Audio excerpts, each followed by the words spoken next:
त्याचं मेंदू काम करत नाही, त्याचं हे वॉल्व खराब झाले असतात किंवा थोड्या अशा सिच्युएशनमध्ये तोंडातून विचारांचा श्वास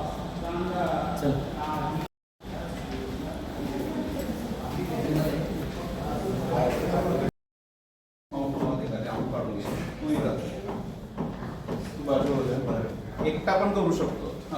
तूही कर माउथ ऍक्शन.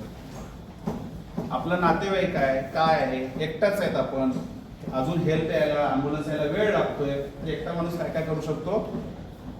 खाली घेऊ शकतो, कॉम्प्रेशन देऊ शकतो. 30 झाले, मुंडे असं केले, तोंडाला तोंड लावलं, कापुड्या बंद केल्या, तरच तुम्ही आज जे फुंकर मारताय त्यानंतर फुंकर माझा नाकात बाहेर होऊन जायचं. म्हणून नाकपुड्या बांधावा आणि फुंकर मारा. 30-2 30-2 30-2 विसरायचं नाही. आणि जर नाही देता येईल, कोण माहित असेल तर हे नॉनस्टॉप. समजलं? ओके, ठीक आहे. काय प्रश्न वगैरे असतील तर तुम्ही विचारू शकता. तुम्हाला काय डाऊट वगैरे असतील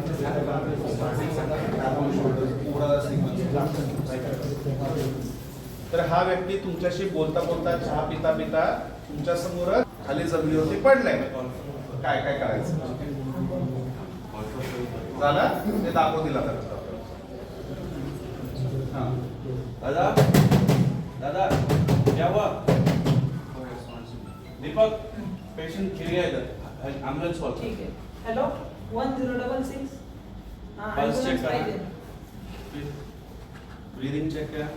पल्स नहीं है, ब्रीदिंग नहीं, सीपीआर चालू है.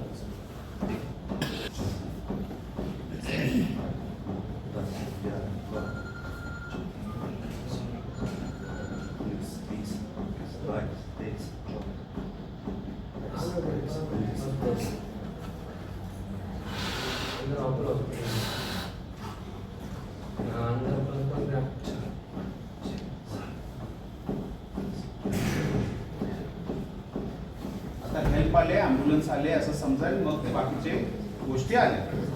ठीक आहे. सुरुवातीचे जे 2-3 मिनिटं होते ते कितीही मिनिटं कुणाच्याही बाबतीत कुणाच्याही आयुष्यात किती वेळ लागू शकतो. हां सर.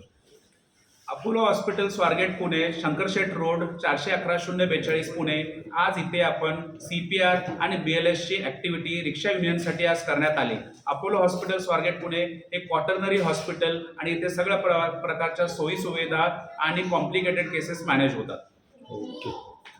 ठीक आहे. ट्रेनिंग बद्दल लँग्वेज कुठली घेऊ? मराठी. नमस्कार, मी doctor Sujay Patil, senior consultant and emergency medicine head of the department, Apollo hospital Swargate Pune. आज आपण इथे सगळेजण एकत्र आलेलो आहोत. आज आपण CPR बद्दल आणि बेसिक लाईफ सपोर्ट बद्दल आज रिक्षा युनियन पुण्यामध्ये आपण जनजागृती करून त्यांना आपण लाईव्ह डेमॉन्स्ट्रेशन दिलं आणि त्यांच्याकडनं प्रात्यक्षिका करून घेतली. CPR आणि BLS कोणीही करू शकतो. याच्यासाठी डॉक्टर, नर्स किंवा मेडिकल प्रोफेशनल असायची गरज नाही आहे. ही एक बेसिक लाईफ सपोर्ट आहे. ज्यावेळी एखादा पेशंट कोलॅप्स होतो, त्यावेळी पेशंटचं ब्रीदिंग किंवा पल्स थांबलेलं असतं, त्या पेशंटचे प्राण वाचवण्यासाठी ही फार महत्त्वाची प्रोसिजर आहे. तर आज सगळ्याबद्दल आल्याबद्दल सगळ्यांचा धन्यवाद. आणि हे चांगला उपक्रम सगळ्यांच्या बाबतीत सगळ्यांच्या बरोबर करण्यात आला. काय प्लस मायनस?